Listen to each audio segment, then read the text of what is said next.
Bonjour à tous. Nous poursuivons aujourd'hui avec la question des guerres civiles européennes qui se sont produites à la suite des divisions marquées entre puissances européennes, entre dynasties européennes, parce que chacune d'entre elles voulait obtenir la suprématie en Europe, et notamment la France et le Saint-Empire, suivi ensuite par l'Autriche et par l'Allemagne. Donc il y a cette compétition au cœur de l'Europe pour la suprématie en Europe qui s'est produite à partir de la guerre entre la France et le Saint-Empire en 1550. Donc, première guerre pour la suprématie en Europe entre ces deux puissances qui a marqué donc le commencement de la vraie division de l'Europe. Donc la vraie division de l'Europe, elle remonte à la fin du Moyen Âge en réalité, à la Renaissance. Donc cette première guerre qui s'est déroulée donc en Italie et aux Pays-Bas espagnols jusqu'en 1550 n'a pas donné de résultat concluant, ni pour Charles Quint ni pour François Ier. Elle fut suivie par la guerre de 30 ans en 1618, de 1618 donc à 1648, qui a vu l'affrontement entre la France et l'Autriche principalement. Puis par la guerre de 9 ans et la guerre de succession d'Espagne jusqu'en 1714, pareil, compétition entre la France et l'Autriche et l'Espagne. Ensuite par la guerre de 7 ans en 1753, nouvelle compétition, cette fois entre la France et la Prusse. Ensuite on a vu la rivalité entre la France et la Prusse au cours des guerres de la Révolution et de l'Empire, puisque la France a envahi l'Europe et notamment la zone du Saint-Empire, en créant un État allemand qui lui était subordonné, la Confédération du Rhin, et en soumettant la Prusse à sa volonté à travers une occupation militaire. Et cette invasion française des territoires allemands a donné lieu à la suite de la défaite de Russie à une réaction des territoires allemands contre la France qui a pris la forme de guerre de libération. Les Allemands appelaient ça leur guerre de libération, qui se sont produites à partir de 1812 jusqu'en 1814. Donc, nouvel affrontement entre les deux puissances principales de l'Europe pour la suprématie en Europe. Ensuite, on a eu encore un affrontement en 1870, puis avec la Première Guerre mondiale, et enfin avec la Deuxième Guerre mondiale. Donc, les rivalités en Europe, les affrontements répétitifs de grande ampleur, ce sont des événements qui se sont produits depuis la fin de la Renaissance et qui ont marqué fortement les esprits en faisant un peu oublier l'unité profonde de l'Europe. Et ces affrontements qui se sont produits à partir de 1550, on peut les qualifier de guerre civile, à l'instar de ce qu'a connu par exemple la Chine pendant 800 ans. Au cours des royaumes combattants, la Chine était divisée. Et pourtant, la Chine, c'est une unité politique, mais elle est restée divisée pendant près de 800 ans. Le Japon, de même, il est resté divisé pendant près de 400 ans, pendant l'ère Edo. Et pourtant, le Japon, c'est une unité politique. L'Inde, quant à elle, est restée divisée pendant 1500 ans. Et elle n'a été unie qu'à la suite de son indépendance en 1947 par le Parti du Congrès. Et pourtant, l'Inde, c'est une unité politique. Donc, l'Europe est dans la même situation. Elle a connu des guerres civiles à répétition depuis 500 ans. Mais il n'empêche qu'elle demeure une unité politique parce qu'elle possède les 4 caractères d'une nation, comme on l'a vu précédemment: la culture, la population, le territoire et l'histoire. Alors, qu'est-ce qui fait que ces périodes de guerre civile sont ensuite surmontées et qu'une unité politique émerge ou réémerge. Eh ben, il y a deux solutions. Soit c'est parce que un des protagonistes dans ces guerres civiles parvient à imposer sa loi, ça a été le cas au Japon par exemple, ou parce que les populations et les dirigeants prennent conscience du danger mortel de leur division pour l'avenir de leur pays, de leur communauté d'intérêt et de destin, et donc décident de s'unir.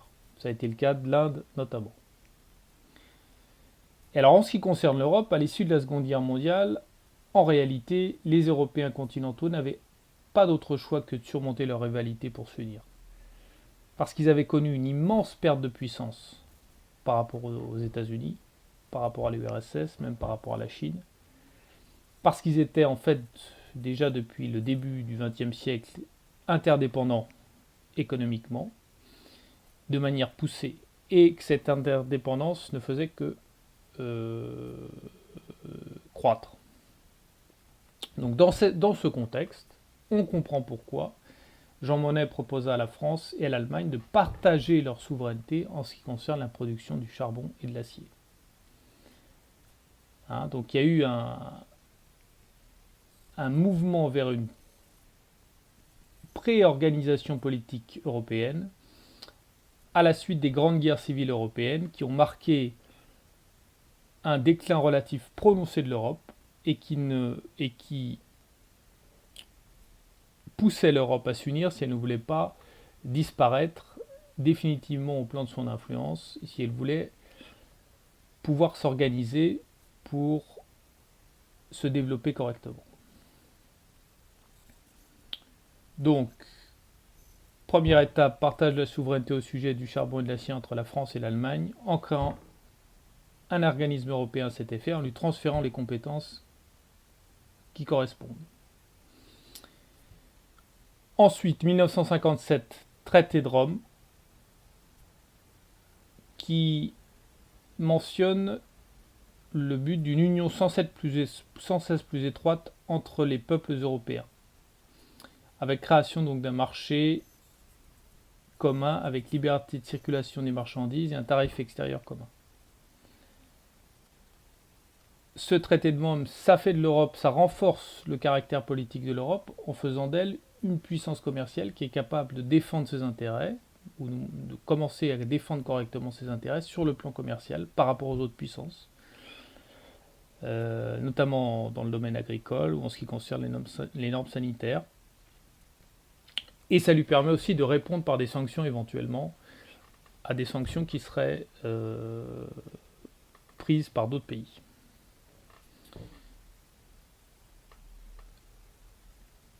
Donc, pour permettre à ce marché commun de fonctionner correctement, à cette politique commerciale commune de fonctionner correctement, on a transféré les compétences correspondantes à un conseil des chefs d'État européens qui décide à la majorité qualifiée et qui est sous le contrôle d'un Parlement européen.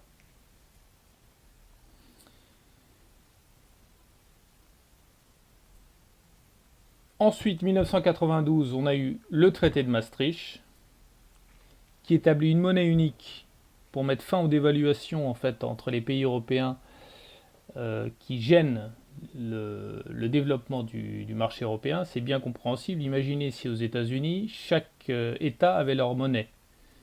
Donc ils en profiteraient pour baisser la valeur de leur monnaie par rapport aux autres États afin de rétablir leur compétitivité, mais en faisant ça, ils empêchent le développement des échanges, et quand le développement des échanges est entravé, évidemment, la croissance américaine en souffrirait. Donc on comprend bien que si on veut un marché intérieur qui fonctionne correctement, il faut une monnaie pour toutes les composantes de ce marché. Et c'est pour ça qu'on a une monnaie unique sur une bonne partie, la majeure partie du continent européen. Et enfin, on a eu 2007 le traité de Lisbonne qui établit une alliance défensive entre les pays européens. Donc ça veut dire que si un pays européen est attaqué, les autres pays européens doivent intervenir pour le défendre. Voilà, donc grandes étapes de la construction, ces grandes étapes de la construction européenne, elles constituent une avancée sur la voie d'une préunification. Donc l'unification de l'Europe n'est pas achevée parce qu'on n'a pas un État européen avec un gouvernement européen, mais c'est un pas significatif vers cette unification et qui nous éloigne de la période des affrontements, des guerres civiles européennes qu'on a connues depuis 1550. Parce qu'en réalité, l'Europe aujourd'hui n'est plus en mesure de maintenir son influence ni de faire croître son économie sans une organisation à l'échelle de l'Europe, économique et politique. Mais il faut bien comprendre que cette construction européenne, qui est surtout de nature économique, avec quelques éléments politiques, n'a de sens que si elle débouche sur la création d'un État européen. C'est la construction européenne à l'heure actuelle, elle prend la forme d'une confédération, mais cette confédération, pour qu'elle soit viable et qu'elle ait un sens, elle doit déboucher à terme sur un État. Sinon, une confédération ne peut pas survivre si elle ne débouche pas sur un État. On l'a bien vu par exemple avec les Scandinaves qui ont fait une confédération entre la Norvège et la Suède à partir de 1814. Ces Scandinaves n'ont pas réussi à se mettre d'accord sur la création d'un gouvernement fédéral et cette confédération scandinave s'est dissoute en 1905. Or pour l'Europe, on ne peut pas envisager, la dissolution de l'Union européenne conduirait à un recul considérable de l'influence de l'Europe, des pays européens, de leur économie.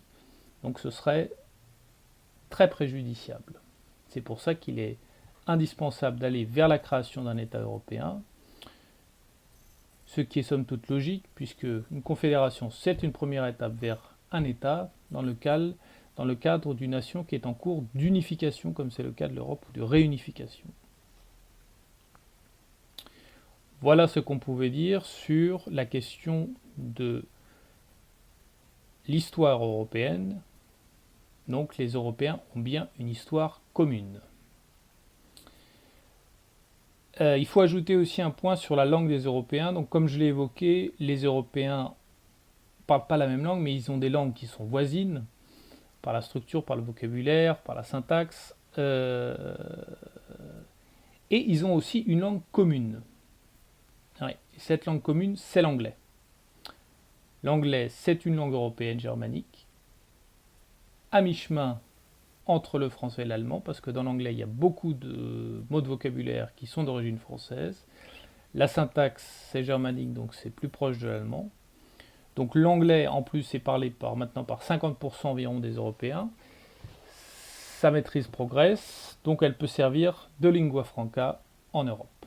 Et c'est de fait, l'anglais, c'est de fait la langue de travail pour les institutions de type fédéral en Europe, comme la Banque Centrale Européenne. Quand un Italien parle avec un Hollandais, il parle en anglais. Quand un Espagnol parle avec un Polonais, il parle en anglais. Voilà ce qu'il fallait dire sur la question de l'histoire européenne. Merci.